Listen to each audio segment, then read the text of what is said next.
রাজস্বী মাথা ফেটে চোখ বাইরে বেরিয়ে এসেছিল, 200 জায়গায় হাড়গোড় ভেঙে গিয়েছিল। এই ছেলেটিকে কি বাঁচানো যেত না?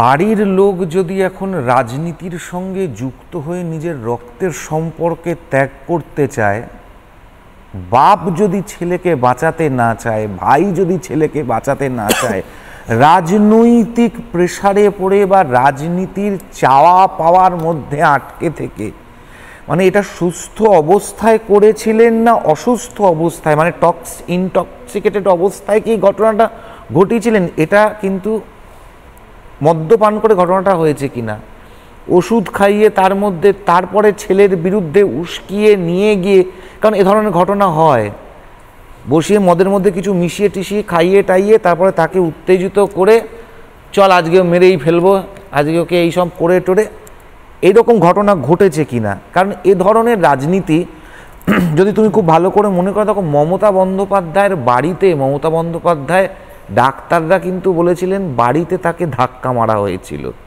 তো তার সিএমের বাড়িতে সিএমকে ধাক্কাটা কে মেরেছিল?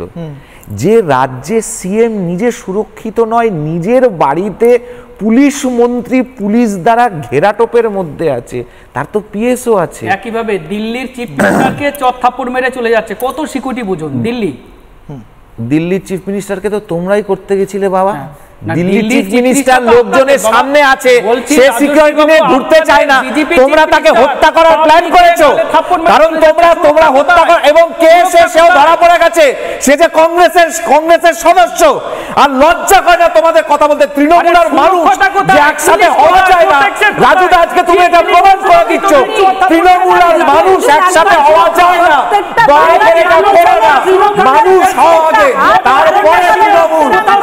তোমাদের আনন্দ বাজারের জ্যান্ত পুড়িয়ে মেরেছিল, তোমরা আজ অব্দি একটা প্রতিবাদ করনি।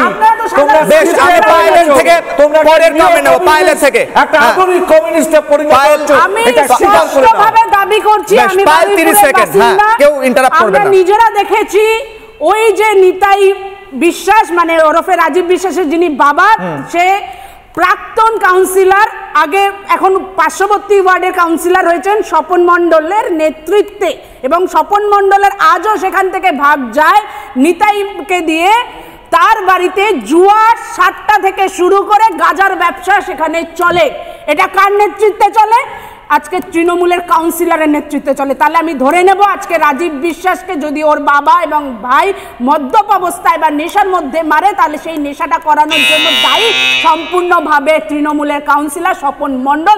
তাই আজকে আমার বুথ সভাপতির খুনের দায় তৃণমূল ছাড়া আর কেউ হতে পারে না। বেশ, আমি 30 সেকেন্ড আনইন্টারাপ্টেড দিচ্ছি। রাজুদা, আমি আপনাকে আবারও প্রশ্ন করছি, পারিবারিক বিবাদ যদি মেনে নিই আপনার কথা, যেটা ভুল, কারণ ওখানে বলা হচ্ছে বিজেপি করে, তাহলেও এটা প্রশাসনিক, সার্বিক এবং সামাজিক ব্যর্থতা নয় এ রাজ্যের প্রশাসনের, এ রাজ্যের মুখ্যমন্ত্রীর। 30 সেকেন্ড। দেখুন, এই রাজ্যের পুলিশ নিরপেক্ষ পুলিশ, এবং এই রাজ্যের পুলিশ সুরক্ষা দিতে সবসময়ের জন্যই দেখা যাচ্ছে যে 1 নম্বর পজিশনে রয়েছে।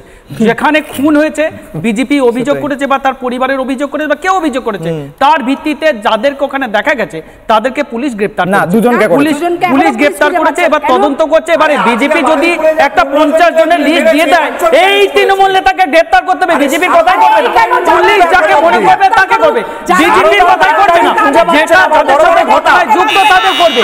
এখানে আপনাদের কথাই হবে না। যদি মনে হয়, যদি আপনাদের মনে হয় চলে যান, আমি জানাবো সৌরভ আবার এসেছেন আমাদের। 1 সেকেন্ড, সৌরভ রেস্ট নিয়ে আরো একবার এসেছেন। আমি সৌরভের কাছে যাওয়ার আগে আমি একটু বসতে বলবো, আমি একটু স্থিতিশীল হতে বলবো। সৌরভ, আমি সত্যি স্যালুট জানাই আপনার সাহসিকতাকে। আমি আসছি আপনার কাছে। 30 সেকেন্ড শিল্পা, কেউ ইন্টারাপ্ট করবেন না। হ্যাঁ, 22 বছরের যে যুবক তরতাজা যে প্রাণটাকে যেভাবে আমরা যেটা দেখলাম নিউজে, যে তাকে বাঁশ পেটা করে তার উপরে পেট্রোল ছিটিয়ে তার দেহটাকে, পাইলদি বললো যে তাকে মর্গে লুকিয়ে রাখার যে পরিকল্পনা করেছে, হ্যাঁ 24 ঘন্টা, ঠিক এইরকম ঘটনা কিন্তু আরজি করে ঘটেছিল। কিশোরদা, আরজি করে ঘটনাটাও কিন্তু এইভাবে ঘটেছিল, প্রমাণ লোপাট করার চেষ্টা করেছিল, সেটা এই 22 বছরের ছেলেটার সাথে হয়েছে, করার চেষ্টা করেছে। 22 বছরের এই যুবকটাকে, তাকেও তার দেহটাকে লোপাট করার চিন্তা ভাবনা করেছে এই তৃণমূল সরকার, এই মমতার সরকার। এই যে যুবকটাকে তার যে খুন করেছে, আজকে যে বয়সে তার পড়াশোনা করার বয়স, রাজনীতি তার ইচ্ছা, সে কি করবে না করবে সেটা তার ব্যক্তিগত ব্যাপার, সে কোন পার্টি করবে তার ব্যক্তিগত, কিন্তু তার যে প্রাণটাকে কেড়ে নিয়েছে এটা মমতা ব্যানার্জি যেটা করছে সেটা বাংলার প্রত্যেকটা যুবকদের সাথে হচ্ছে।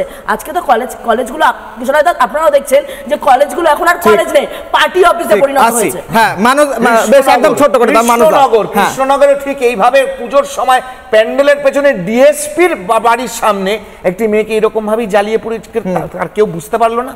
সব জায়গায় হত্যা হচ্ছে, সেখানে তৃণমূলের ইনভলভমেন্ট, তৃণমূল লুকিয়ে আছে, তৃণমূলের কোন নেতা কি হাঁসখালি, কি আরজিকর, কি অন্য তাপস। মানসদা 30 second concluding comment. দেখো, একেবারে গ্রাম থেকে শহর পর্যন্ত যে অবস্থাটাতে আমরা দেখছি সেটা হচ্ছে, ধরো তৃণমূল নেতারা ভাবছে হয় তুমি তৃণমূল নালে তুমি আমার শত্রু, একইভাবে যদি বিজেপি ভাবে যে হয় তুমি বিজেপি নালে তুমি আমার শত্রু, তাহলে এই গোটা বঙ্গ সংস্কৃতি জুড়ে শত্রুতা বাড়ছে, রাজনৈতিক হিংসা বাড়ছে। গত 48 ঘন্টায় তুমি এই একটা ঘটনা বাদ দিলে আরো 3টে ঘটনা সামনে এসছে, যেখানে দেখা যাচ্ছে যে বৃদ্ধ বৃদ্ধাকে খুন করেছে তারই আয়া, তাকে যে দেখাশোনা করতো। এই সামাজিক অবক্ষয়গুলো কখন হয়? যখন প্রশাসন ব্যর্থ হয়, যখন তারা জানে যে এরকম 2-4টা খুন আমরা করে দিতে পারি, প্রশাসন 2 দিন ধরে নিয়ে যাবে, তারপরে ছেড়ে যাবে। সুতরাং প্রশাসনকে কঠোর হতেই হবে, এটা প্রশাসনের ব্যর্থতা। এই সামাজিক অবক্ষয় সামলাতে গেলে প্রশাসন কঠোর হবে, যারা লাশ লুকোচ্ছে, যারা দেহ লুকোচ্ছে। আমি সৌরভের কাছে আসবো এবং একদম লাস্ট কমেন্ট আমি আপনাকে দেব। আপনারা এই মুহূর্তে যারা ওখানে রাজনীতি করেন, ওখানে রয়েছেন, আপনারা এই মুহূর্তে কি মানসিক পরিস্থিতিতে আছেন? আপনারা কন্টিনিউ করবেন রাজনীতি করা, নাকি ভয় পাচ্ছেন, ছেড়ে দেবেন? এই পিটিএ মারার পর আপনাদের কি পরিস্থিতি? দেখুন, এটা আমাদের উপরে একটা আঘাত। আমাদের ছোট ভাই, তাকে আমরা হারিয়েছি। পার্টি কর্মীদের একটা মনোবল এখানে সবসময় মনোবলটা ভেঙে যাচ্ছে, যে একটা ছেলে, ইয়ং ছেলে, সে পার্টিটা করতো অ্যাক্টিভভাবে, তাকে এরমভাবে পিটিয়ে মেরে দেওয়া হলো। তাতে নিচুতলার কর্মীদের মনোবল ভেঙে যাচ্ছে আস্তে আস্তে, যে পার্টি তারা আর করবে কি, পার্টির সঙ্গে থাকবে, সেই জিনিসটা।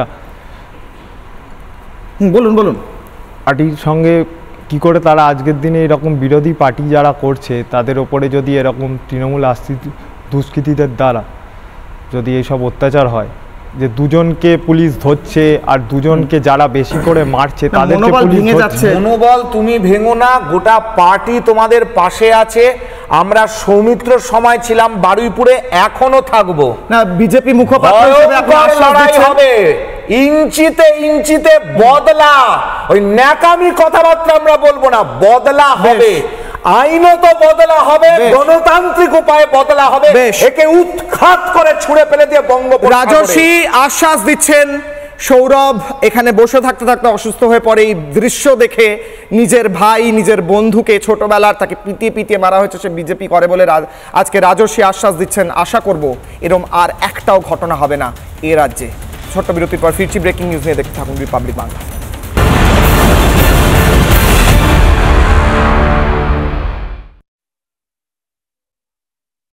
নানা ধরনের কন্টেন্ট দেখার জন্য লাইক করুন, শেয়ার করুন আমাদের ফেসবুক পেজ, সাবস্ক্রাইব করুন আমাদের ইউটিউব চ্যানেল।